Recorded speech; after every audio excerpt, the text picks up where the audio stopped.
This week on Inside Olympia, we meet Washington's new Secretary of Transportation, Julie Meredith. She's a veteran of the agency, an engineer with experience overseeing mega projects. So what are her priorities for the agency? What is her mandate from Governor Bob Ferguson? And how will she measure success? From the TVW studio, it's Inside Olympia with host Austin Jenkins. Welcome to Inside Olympia. Washington drivers will soon pay 6 cents more per gallon of fuel, but it still will not be enough to cover the rising cost of transportation projects and maintenance. The state faces multiple ongoing challenges on the transportation front: projects that cost more than was budgeted, projects that have been waiting for years, if not decades, for funding, roads and bridges that need maintenance work, ferries that need replacing. And then there are air and rail infrastructure needs, safety upgrades, more electrification, and the list goes on. It's a long list of challenges, and oversight of the work and steering Washington's transportation future falls to the new Secretary of Transportation, an agency veteran with an engineering background and experience overseeing large projects. Joining me now for her first interview on Inside Olympia is Secretary of Transportation, Julie Meredith. Welcome to the program. Congratulations on this new role. Nice to see you. Thank you. Thank you for having me here. We have a lot to talk about. Just to set the stage for the conversation, and before we begin, here are some basic facts about the Washington State Department of Transportation and its budget. Washington's transportation budget for the next 2 years is a record $15.5 billion. It includes, as I mentioned, a new 6 cents per gallon fuel increase, plus other revenue generators expected to raise about $3.2 billion over 6 years. That's according to the Seattle Times. The new budget funds about half of the $2 billion in projected road and bridge maintenance needs over the next 2 years. Besides roads, Washington bridges are in need of repair, with more than 560 bridges in poor repair and more than 300 bridges that are over 80 years old. So we'll start with that, which is bridges, because they've also been in the news this week. The Hood Canal Bridge got stuck open for a period of time. And furthermore, we've been hearing about the Carbon River Bridge on the way to Mount Rainier, which is closed right now because it's deteriorated to a point where it's not safe. I know it's weight restricted for a time, but now it's closed to all traffic. When things like this happen, what does that tell us about the condition of our existing infrastructure? Well, the Department of Transportation for years has been underfunded for preservation and maintenance. And what this tells you is that our bridges and our roads need to be invested in those things that are fundamental to keeping them in service and in good service. WashDOT isn't the only state agency that this has happened. It is a chronic issue across the nation. But it is time for us to look at our infrastructure and invest in what we have to keep it in a state of good repair. When we hear that the new budget funds about half of the needed dollars, anticipated dollars for maintenance of existing infrastructure, you essentially got half a loaf. Is that a glass half full or a glass half empty moment for you? Well, I would say this was a really particularly challenging budget cycle. The general fund, but also the Department of Transportation. You mentioned it a little bit ago. Costs have been increasing, but income from our usual transportation sources are decreasing. So there was a lot of really difficult choices that needed to be made. When I got this job, I met with legislative leadership and the governor, and we talked about preservation and maintenance as one of the high priorities for the department. And I look forward to going around the state this summer, as you said, and looking firsthand at the bridges, especially the bridges along the Columbia. There's some very, very interesting bridges in Grace Harbor that need attention, so I'll be going out there. But up and down I-5, we'll also be looking at those to highlight the needs for more maintenance and preservation dollars. And I look forward to working with the legislature and the governor on future leg sessions to address those. What do you know about the Hood Canal Bridge incident? It was stuck open. It wasn't clear if it was going to be able to be closed. And by the way, when it's stuck open, that means that it's open to traffic that's on the water, but closed to vehicles. They did get it closed pretty quickly overnight, I guess. But any word on why that happened? It actually opened about 9:30 last night, and we sent the notice out. Really pleased that the Department of Defense helped us to get it back in a spot for traffic to move across it again. Did they nudge it with a submarine, or? They had a tug. Yeah, they did. So it needed a little help to A close. little help. And we opened it and closed it while the tug was there to see if we could still manage it. So today, bridge engineers, bridge preservation team is out there looking at the bridge, going through it to see what we can find and how we can fix it. Okay, let's step back. I wanted to talk about that bridge in particular because it's been in the news. By the way, the Carbon River Bridge, I mean, obviously there's multiple sort of access points to Mount Rainier, but it's not insignificant that as we head into the summer tourist season that a bridge on the way to the park is closed. What's the prognosis for that? That bridge, as we've talked about, has been weight limit restricted for many years. And it was last year, and as a result of what the bridge engineers saw last year, they looked at it again this year and determined that it was not adequate for use anymore. You're an engineer. What were they actually seeing?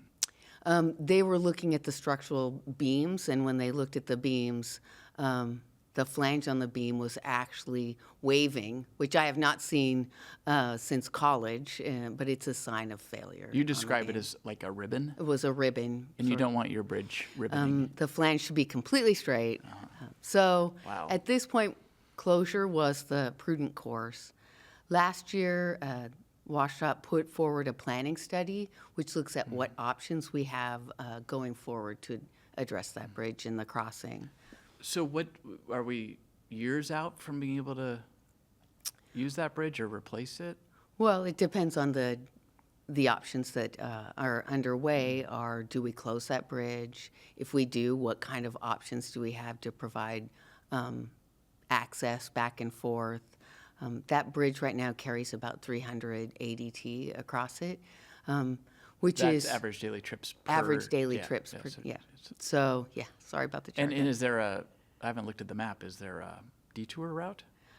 There is a very, very rough detour route that we're also considering. We don't own the route. So I know that, and not to spend too much time on this, but the I-95 bridge in Pennsylvania that collapsed was rebuilt very quickly, sort of under emergency circumstances. Has there been any thought or talk of, even though this may not be a high-use bridge in the same respects, the same way that the Hood Canal Bridge is, but almost piloting what a very fast rebuild would look like? Kind of clearing the path, getting the permitting through quickly, and just getting a bridge in there and seeing how quickly you can do it. I think that those things are all that what we would consider going forward. I don't want to get too far ahead of the planning process on the decision making, but later this summer we'll come up with what the options would be.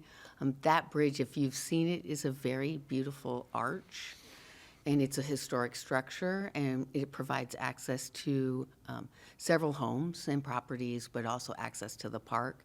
So I think we have a lot to consider about how we go forward. What are the homeowners doing? So they're using a detour route. The rough. It's a very rough detour Oof, route. okay. Let's step back. I noted that you're an agency veteran. How many years have you been? More with than Washington? 30. More than 30. You are an engineer by training. You were on the 520 Bridge project. You built the tunnel that replaced the viaduct. I mean, that's... A lot of people built those projects. But those are very high-profile, expensive, high-wire act projects. I mean, the tunnel in particular there were many people who were, I think, betting on its failure, and now we can drive through it. So you've trial by fire here. Why did you want this job, and what did you tell the governor that you could deliver, and what did he ask you in sort of return if he gave you this job? I think what I bring to the job and what I offered the governor was a track record of delivery, a track record of being transparent in decision-making and transparent in our communication on a regular basis. So the department has a good history of delivery. What we need to do is focus our delivery now on the things that we're struggling with: preservation, maintenance, our fish passage program. Which is required by court. Required by court, our safety issues and updating our ferries. So what I talked to the governor about was how we could do better in all those areas. What did he want to see the department do, and what did he ask? What did he say he needs in a secretary? What he said he wanted was delivery and a delivery focus. He wanted to update the ferries. That's a big priority of his. It's a big priority of his, and being clear with the public about the challenges that we face and how we're addressing them. What is you mentioned it was a tough budget year, rising costs, and I think some federal money is sort of going away. We've kind of seen the high water mark in terms of federal infrastructure dollars and COVID era dollars. The gas tax is sort of a declining source of revenue, something we've been talking about for a number of years, if not decades, in this state. So what does the $15.5 billion budget, big picture, represent? What does it mean in terms of being able to use your word, deliver on promises made? Big picture, and then we can talk about some of the details and how it slices. Big picture, the goal was to finish what we started. So some of those big projects that have been underway. 520 being among them. 520 will be among the them. 167 extension to the Port of Tacoma, North-South Freeway in Spokane. Those are the three Those of are the the big big three. ones, yep, that will keep going. I think they maintained their investment in preservation, which was a challenge, to be sure. We're also continuing to invest in our active transportation projects, and we're also looking at updating our ferries so they continue to support the purchase of the ferries and invest in our ferry service members. It's been great to see those programs continue through this budget cycle. What is your anticipation, given the tariffs and the uncertainty kind of in the construction marketplace and even in the supply chain still? How confident are you that WashDOT can deliver on current promises with this new budget? We have been getting better at anticipating this difficult market time, so I think we updated our budgets to reflect that late last year. These tariffs that just came in, it's uncertainty about what they will do to the market, and I will say that makes it very difficult, not just for WashDOT to budget, but also for contractors to budget. So if you had to estimate today what you're going to pay for steel 3 years from now, because that's when you have to buy it for the contract, you would be challenged to come up with an adequate budget for that. So part of our work with the contractors is how do we both share that risk in a way that's good for the contractor and good for the state. I've already heard at a much smaller scale about contractors who are concerned about bidding on projects because of that uncertainty. And then this question of, well, does the agency whose project it is have to sort of meet them halfway, or sort of say, look, if something, if there's a 25% differential here, we'll make you whole. Those kinds of conversations. I think we have those conversations before we put the contracts out. What is the risk profile? Do you think there will be language then in these bids as they go out that sort of speaks to that uncertainty? Yes, I believe, and we have done that in the past, and we will continue to assess when it's appropriate to have that language in there. I think you will, if you look back, you'll see that design build was a model that we had to deliver, and it was a way for WashDOT and the contractors to share the risk in the contracts. That model in this environment has proven to be pretty unpopular for bidders. So we're looking at different delivery methods. Why unpopular? Because as you noted, it's been quite popular and I think successful. What's the issue now? I think the issue is that it's proven much more challenging to manage the design and the cost increases in a design build model. Is that just because the timelines are longer? I think the timeline is longer.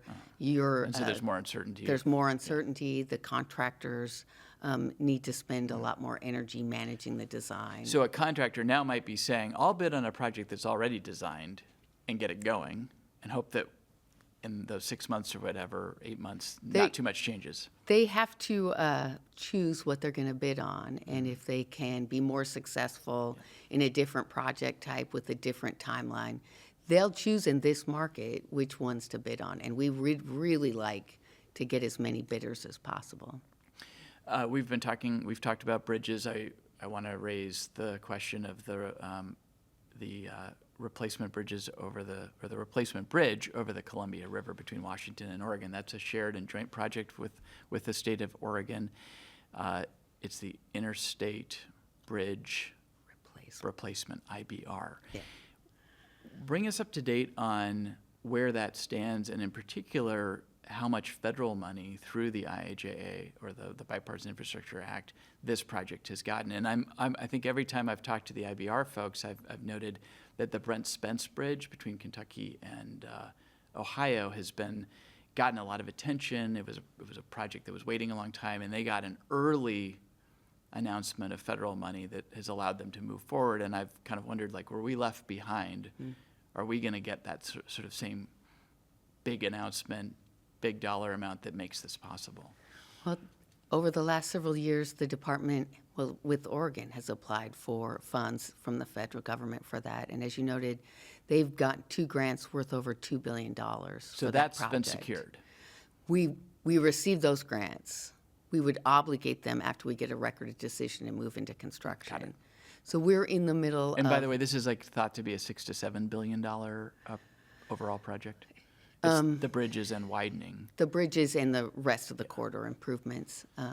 So at this point, we're in the middle of the final environmental impact statement going towards the record of decision, which would happen earlier next year. Record of decision would be the end point, the decision about what's going to get built, and then we would move into construction.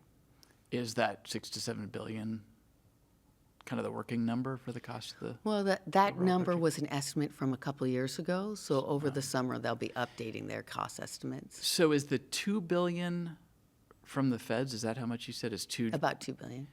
Is that what you were That is what we expected. I think we were at the time, which I didn't have this role at the time, Yeah. but we were pretty pleased with the outcome of what we got. But that means the remaining amount is going to have to be footed by the 2 states and by tolls. Right. So Oregon has offered $1 billion, WashDOT has offered $1 billion, and then they're looking at tolls and making up the difference. And so in terms of that project moving along on sort of the schedule, the predetermined schedule, and based on what's in the budget, the transportation budget, does that keep things does it keep the train moving down the tracks? We are looking at going out with the first construction contract next year. A lot of that has to do with timing of the record of decision, procuring all the right-of-way, and getting permits. Anything else we should know before we move on from the IBR? I think the thing you should know about the IBR is that we are working closely with FTA and FHWA, but So that's the federal, yes, the Federal Transit Transit Administration and the Administration, Federal Highway, Highway yep. Administration. We're working with both those federal agencies, but as you and everybody has seen, the federal government has been making different policy choices than we've seen. Every administration Yep. gets to decide what their policy is, and we're learning as we go what the current administration's policies are going to be. And I think it's a little hard for us to see the future with them right now. there's some uncertainty. Is the Little $2 billion that's been sort of pre-allocated or obligated, is that at risk under the Trump administration? It's not clear to us right now. Like we've said, we've worked with the Federal Highway Authority and the Federal Transit Authority. They've been great partners on this job, so we're confident we're moving through the environmental process and going into contracting next year. As I noted at the beginning, the state has reported over 500 bridges in poor condition. 8.5% of the deck area on WashDOT-owned bridges is now rated poor. That's up from 7% in 2023. 315 of the bridges are at least 80 years old. You've got little bridges like the one we were talking about, the Fairfax or Carbon River Bridge, and then there's the big ones, the Columbia River Crossing, the I-5, or the Columbia River Bridges, the I-5 Ship Canal Bridge. I I'm glad those engineers are out there looking at the bridge conditions, but I think everybody would feel more comfortable if they were driving over newer bridges, and that sort of inventory of really old bridges is concerning. What is the prospect or the sort of plan for addressing, I realize that poor condition doesn't mean they're about to fall down, but they're not in good condition, and there's more than 500 of them. And you already don't have the money to maintain or replace everything that you need to. The Department of Transportation knows that the bridges aren't in great shape. Those are our numbers. We look forward to addressing those numbers. That is what I committed to the governor to do, working with the legislature to highlight those. I think what I actually said was I was going to make preservation sexy again. If your listeners know how to do that and have ideas, they should send it to us. But that is what we're working on. We do have projects. You mentioned the I-5 Ship Canal Bridge, I believe. We have a project out right now, and this summer, drivers should expect to see maintenance of traffic, that's lane closures on that project, as early as this summer, and we'll be addressing the bridge deck this year and in the next 2 seasons. You can go on I-90 at Vantage, where we've been doing that bridge deck, and that's getting updated over the next couple of years. So we have work going out there. We just have to make really smart decisions about which bridges get addressed. But you're right, we didn't get to this state of transportation overnight, and it's not going to turn around in just a year. And to be clear, you're feeling that most of those bridges can be rehabbed without completely rebuilding them? That's part of what we inspect those bridges every year to make sure that they're in shape that drivers can be on them safely. So that's part of the work that our bridge engineers do every year. But if the governor sat you down in his office and said, look, are we looking at replacing 564 bridges or fixing and upgrading 564 bridges, how would you answer that question? I would say the sooner we get out there to do preservation, the less likely we have to do bridge replacement. Full-on replacement. Okay. Let's shift to ferries, because again, that is a priority of yours, a priority of the governor's. There's the prior governor wanted to shift to electric. I know the Governor Ferguson's pulled back a little bit on that for the time being. You are, I think, about to get bids in any day now on hybrid electrics. There are more bidders than just Washington state bidders. The legislature is now allowing you to seek bids from outside of the state, which it just changes the coin of the realm. But what are you expecting? That's a good question. Right now, as you said, the governor, he's supportive of hybrid electric, but he paused the hybrid electric program. We'll get the first one out, the Wenatchee. We got that back. We're in the testing. So the Wenatchee will be in service this summer. So that is great. And with the support of training for our vessel staff, we're increasing the number of staff we have to support the vessels. So and how's that going? It's going great. Because that's been such an issue. It's not just the lack of boats, it's the lack of staff. We have a lot more people interested in working for Washington State Ferries as we get training and we get rid of the obstacles to get them certified. So really successful program. This summer, we'll be back to full domestic service. So we'll have enough ferry boats that we can get full service back into place. So that is great.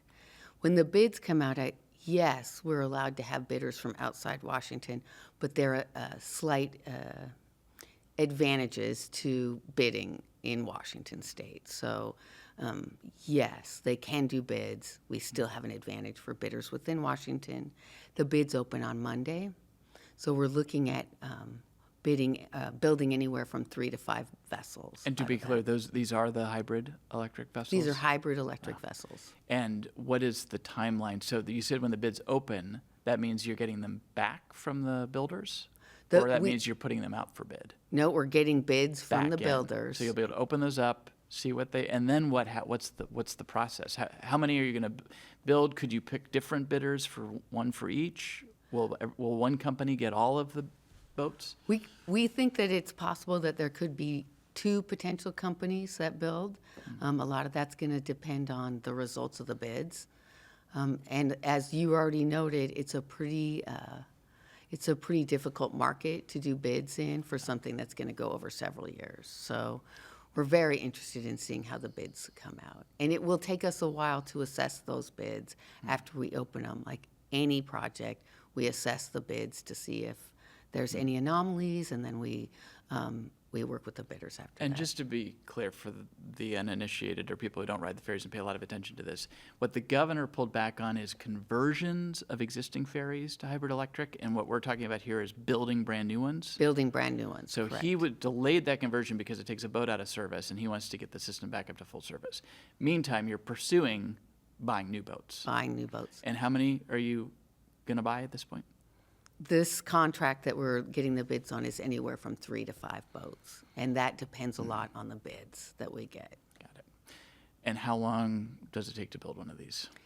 We're expecting the new boats to come as soon as 2030 out of this contract. It's a long time to build boats. Wow.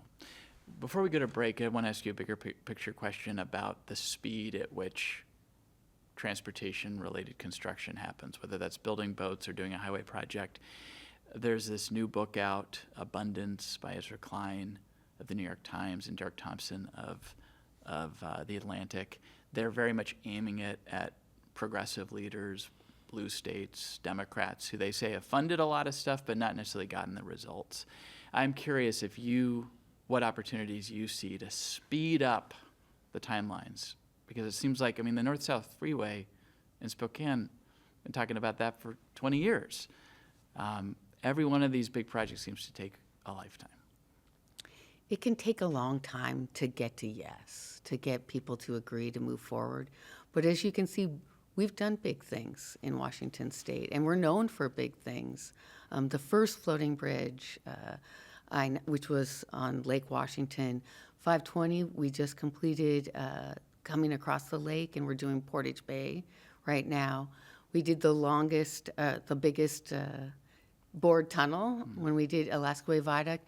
So those were big things that I think if you went through the timeline on those, you'll think that there were people voting against those projects along the way. I think there's a huge opportunity in this state. In this budget, you'll see there's an opportunity for us to do I-5 planning. And as part of that planning study, we're going to be looking at not only how do we preserve that asset that we have there and what's necessary to do that, but looking forward 50, 100 years, what does that asset become? And I'm really fortunate that we also got a grant from the Federal Railroad Administration for us to look at high-speed rail. So we'll be looking at we'll look at rubber-tired modes, we're going to look at high-speed rail modes, working with private industry to do those projects and how that will work.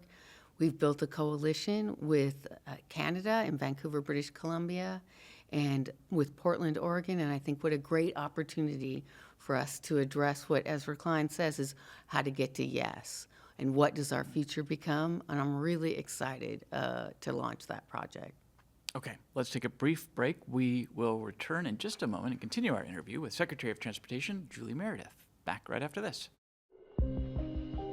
Here in the International District of Seattle sits the Panama Hotel.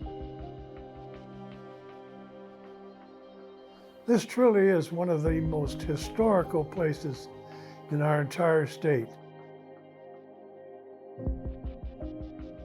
We are very lucky to have this segment of history of the Japanese internment.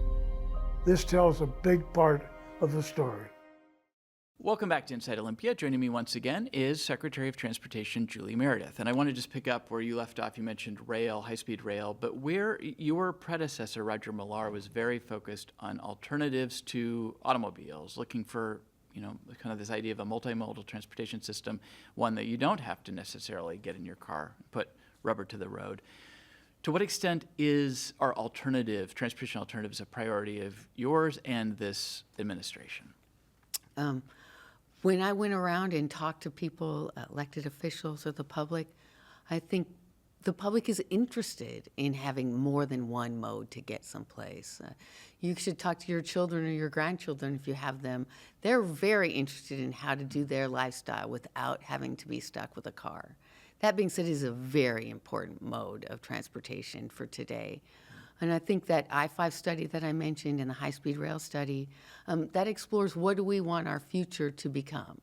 Is it I-5 and the corridor as we know it, or is it something different? So my vision is to work with the public to come up with a plan that's actionable, as we just talked about, where we can implement a vision for the state of Washington and the citizens. And I believe it is a multimodal vision. Even as you're doing that, we're also talking about electrifying our transportation system. States like Ohio, Pennsylvania, even Hawaii have opened federally funded EV stations that look like gas stations, except instead of filling up with the pump, you're plugging in, but it has sort of the amenities you would expect of a gas station. I haven't seen one in Washington State yet. I know you're the brand new secretary, but why are states like Ohio jumping out ahead of Washington? We do have a national electric vehicle program, Yes, and NEVI, and we were busy implementing that when the funding that we didn't obligate in that program got pulled back from the federal government. Is that right? So is that under the new administration? yes, that's about $70 million that we were dedicating to the NEVI program, and so we're actually going after the federal government to see if we can get some of that funding. Is there a sort of prognosis or schedule when you think about what an electrified I-5 corridor, for instance, I-90 corridor, looks like, the timeline? I mean, we're trying to, in this state, shift to all electric new cars by 2040, 2035, 2030, I think, 2030, and 2030. That's right around the corner.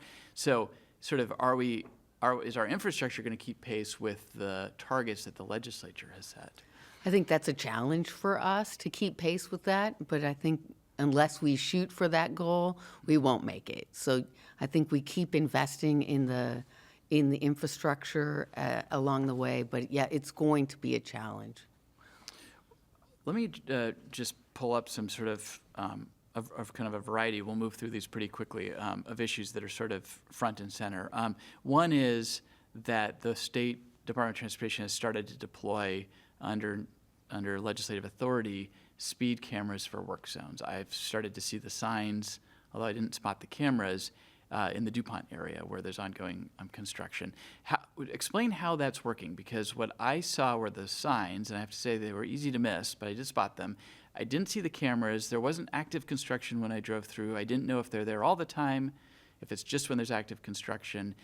The speed limit doesn't change. It's 60, so I suppose it's doubling the fine if you're going over 60, but it didn't have the typical, like, this is a work zone, slow down by 10 or 15 miles an hour, and then you sort of are on. So how is this working? Well, interesting thing is when I first started to take this role, I discovered there was a great coalition that got together to support work zone speed cameras. The construction industry, labor, WashDOT, the Washington State Patrol all supported going forward because of the safety issues that we have been experiencing.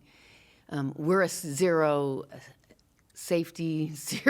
incident state, and they're going the other way. And in work zones, those incidents have been climbing over the last several years. So with that partnership, we got these work zone safety cameras in place. And of course, the legislature had to support it. So it works like this. It has to be an active construction zone.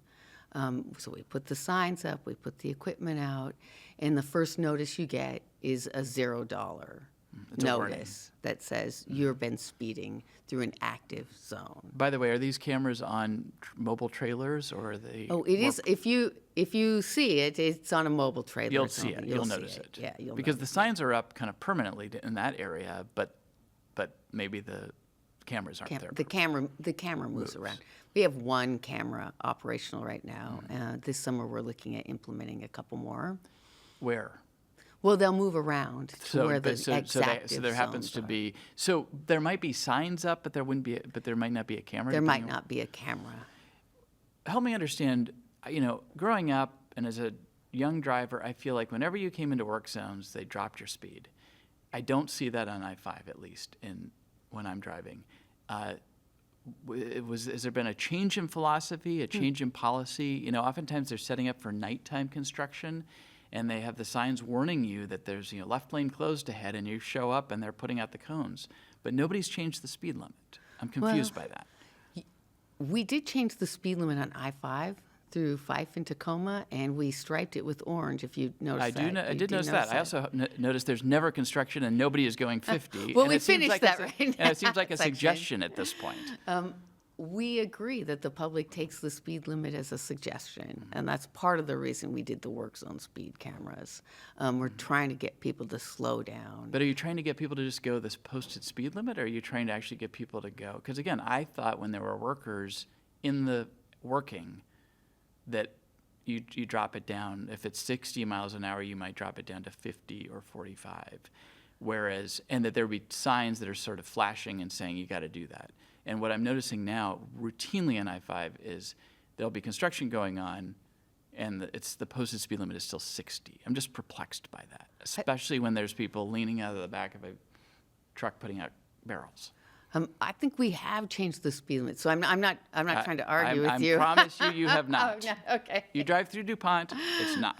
And it just, I mean, it's curious because there's so much focus on safety, and yet it seems like, and on these cameras now, but it seems like whenever the speed is lowered, like through Fife, you're driving through their thing, I'm not really sure why it's lowered because I haven't seen any construction in weeks or months out here, and nobody's paying attention. But then I'm driving through DuPont, and there is construction at night, and nobody's telling me I got to slow down to 50. I'm perplexed.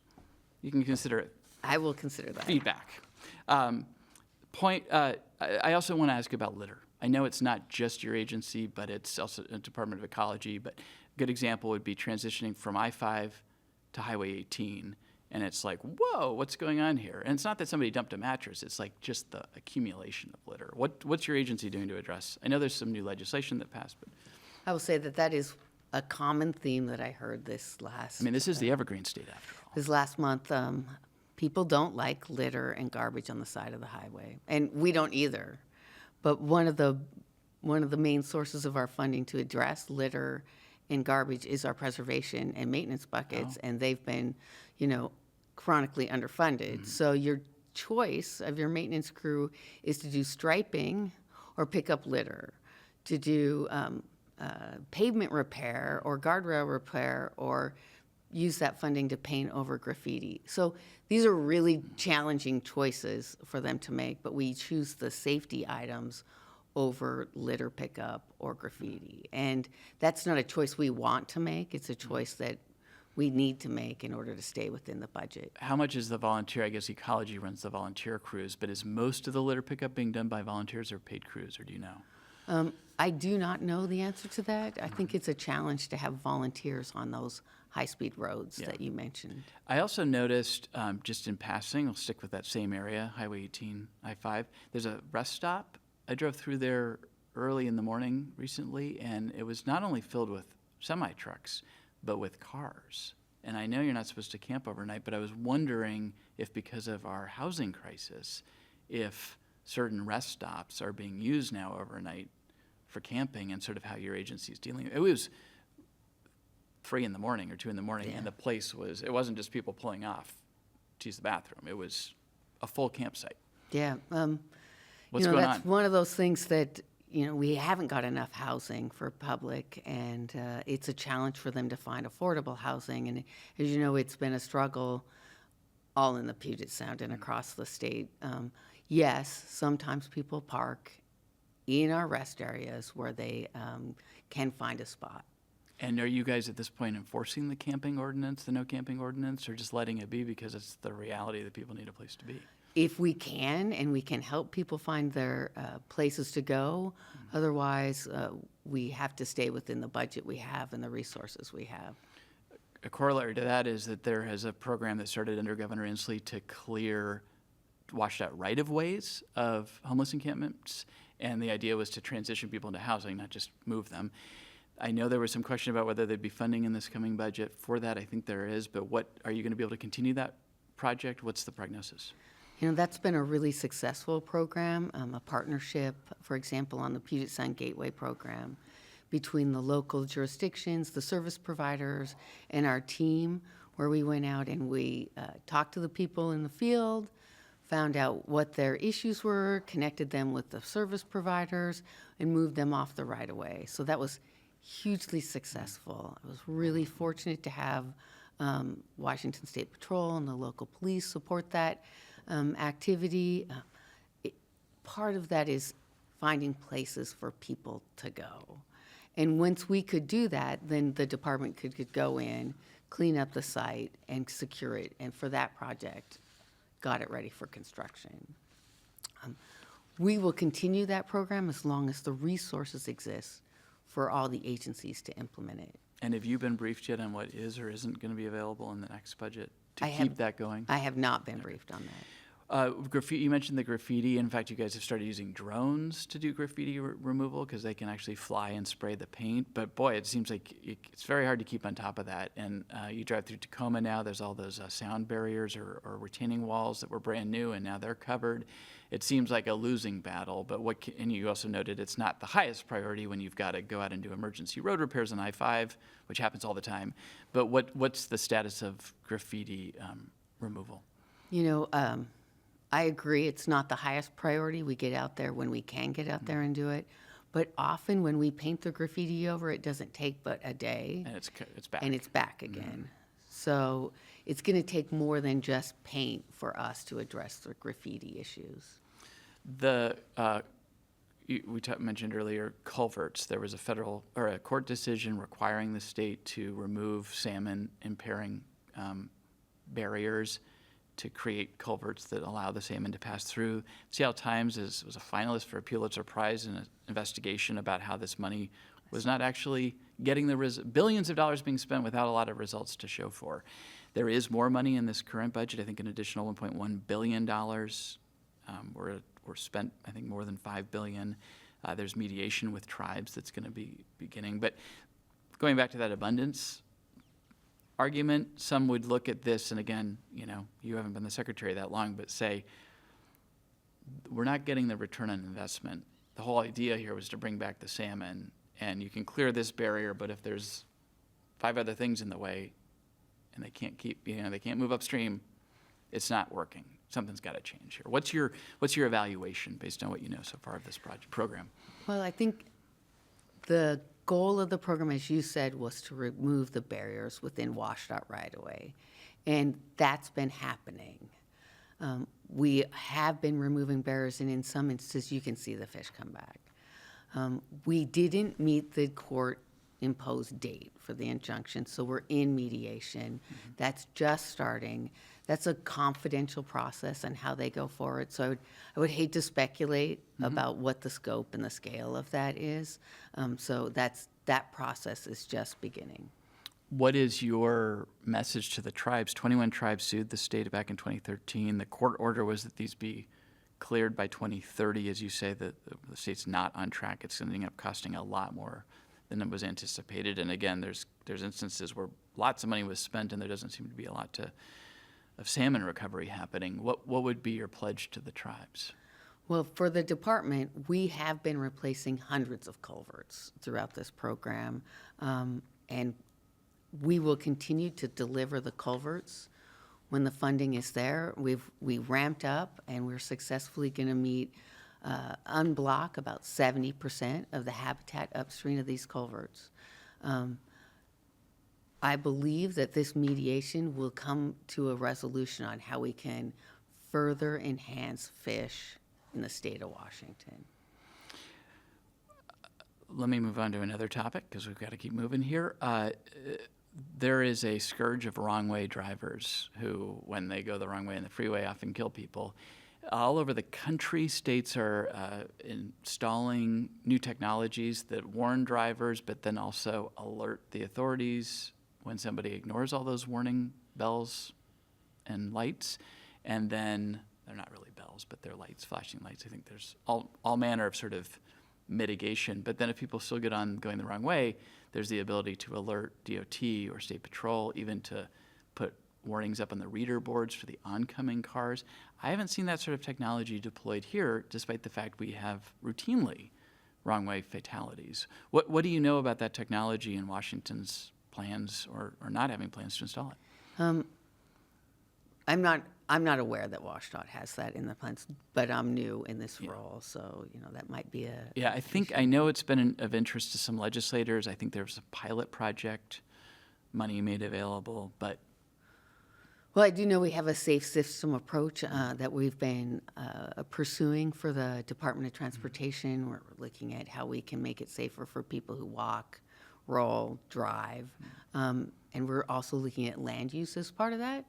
I am unaware of this technology in WashDOT at this point. the broader question or the broader issue is that at least until recently, highway fatalities, road fatalities were increasing, losing a lot of ground. In fact, lost all the ground that had been accomplished prior to COVID. This was a national issue, and now I think the numbers may be starting to kind of turn a corner a little bit. But when you think about, and you said it at the beginning, prioritizing safety, what do you feel like is within the sort of power and authority of WashDOT in terms of trying to address roadway deaths? Where do you think you guys could help make a difference? And I realize we've got a traffic safety commission. The legislature's been debating whether to lower the BAC from 0.08 to 0.05. There's sort of policy things that could happen. But what do you think a DOT can do? I think part of what we've been doing is looking at where we can address pedestrian issues along the corridor. We've been doing that. We've been looking at our work zone issues. Those are where the incidents have been continuing to go up. We've been looking at speed limits, notwithstanding what you've highlighted, but we have looked at speed limits. We've looked at where, with local jurisdictions, where we are looking at, removing free turns on red, some of those things. So it's going to be a balance between mobility that people expect and making them stop and slow down. I think the other thing we need to do is work with our partners to highlight distracted driving. That is something that we know has continued to be a problem, and how can we get out to people that that is not something that they need to continue to do. Yeah, that's directly responsible for thousands of deaths every year. I know that the former U.S. Secretary of Transportation, Pete Buttigieg, was very focused on this notion of safe streets, designing new construction with the different kinds of users in mind, trying to get more separation between bikes and pedestrians and vehicles. As new projects are being designed, to what extent is that sort of safe streets approach being implemented? That's the safe streets that I was talking about, where we look at land use and bicycle pedestrian use, and we're incorporating that into our projects. We've incorporated it into our design manual, and we're looking to implement it on all of our new programs as they go forward. What is your thought? The state has not moved to a pay-by-the-mile system. We've piloted it. Other states are moving more quickly in that direction, but we know the gas tax is a declining source of revenue. Again, it's more of a policy decision, but what are your thoughts on the need to replace the gas tax, and how quickly legislators should be thinking about that? Well, I think you noted that we're looking to be more electric by 2030. I think this last leg session, there was a road use charge bill that was proposed, and it wasn't successful. But that is going to be something that states need to take up and consider as they go forward. And they're going to need to do it within the next 5 to 10 years, because the gas tax, as you said, it's declining. It's going to continue to decline, and that was one of the challenges, is that they saw the decline sooner than they expected. So while prices went up, the gas tax income went down faster. And that's going to be something that we continue to do. So I don't know if road use charge is the next step. Maybe there's another way to do it, but that is going to be something that I see in the future. By the way, assuming my notes are right, it looks like there's $9.2 million in the upcoming budget for homeless encampment removal. Thank you. I did find that. A couple last things I want to ask you about. The projects that are being delayed, the Highway 2 trestle up in Snohomish County, which I feel like I've also heard about for years. Apparently that project's now in delay, as is the Highway 18 widening. I know Highway 18 has been improved, but I still find it rather terrifying to drive off the pass and up to I-90. That little stretch is pretty hair-raising and dangerous. What are your thoughts in delaying long-awaited and long-anticipated projects like that? Whether they're for safety or for throughput. Yeah. I will say I believe that if you look at the Highway 18, that there's funding in the budget for safety enhancements on the section that got delayed. So I believe that's the case. Do you know what those would be? I think if you drive that section frequently, you'll know that the guardrail's in dire need. There's pavement that needs to be addressed. Right. Those striping, as you know, it's steep and it needs striping. Okay. And what was eluding me is that you come over, if you're heading towards I-90, you come over Tiger Mountain. It's divided for a lot of it, but that last section isn't. And I know it's been a very dangerous and deadly section. I presume that's where the anticipated work would be done in the future. That is where the anticipated. So maybe in the meantime, you'll be able to do some safety mitigation. But again, when you think about projects that communities have waited a long time for, you think about people who commute that every day. We're saying, when are you going to fix this road and make it divided for all, the whole stretch? The whole stretch. You don't know it, but I did spend about 10 years of my career working on Highway 18 from the Green River Bridge to Issaquah-Hobart Road. And you have improved it. And at that time, they would have said that's just the worst highway ever in incidents. And the incidents decreased significantly after we did that. It just got harder and more challenging when we got to Issaquah-Hobart to I-90, and the volumes were lower. That was 20 years ago. Right. So those projects that have to be delayed, those are going to be the challenging ones where we're going to have to address Highway 2 and that trestle. That's part of the bridge work that we're going to have to do eventually. But there's always projects, there's always things that need to be done, and we don't always have the money. So it's making those trade-offs that the legislature and the policymakers will have to do. I want to mention another safety element that passed this year is requiring habitual speeders to install speed limiters on their vehicles. Washington's among the early adopters of that approach. I do want to ask, and we're going to give short shrift to it, but I mentioned air and air travel, and to the extent that WashDOT has oversight of that, we've certainly got SeaTac is at capacity. We've looked for new locations for airports. That hasn't gone terribly well. But what are you thinking about in terms of air capacity needs, and even the future of air, eVTOLs, these vertical aircraft that can be the Ubers of the sky? What are you thinking about there? So when we started considering high-speed rail in conjunction with work on I-5 and thinking of a vision, we also consider what is the future of air mobility as part of that. So I'd like to picture that being all part of a multimodal system that we're going to be looking at going forward. Some places, high-speed rail displaces air travel, at least within certain countries, France being one of them. You travel on high-speed rail within the boundaries of France, and that leaves more capacity for their airports for other things. That's part of the consideration. But California's had got a boondoggle on their hands trying to do high-speed rail. It's not easy to build. I think California didn't demonstrate good delivery of their high-speed rail. That is true. So you got to learn your lessons. And it's so expensive. It is expensive. I think what we need is partnerships. We need to partner with private industry. We need to partner with Oregon and Canada to get that done. Without those partnerships, it wouldn't be possible. I don't think anything like that here would be funded without private support. My last question is, how is AI going to change your job, change the work of your engineers, improve transportation management? Very briefly. Well, I hope it comes soon. I think AI will make our lives easier. It's another tool in the toolbox for us to move forward, and it should help us manage the systems in a more effective way.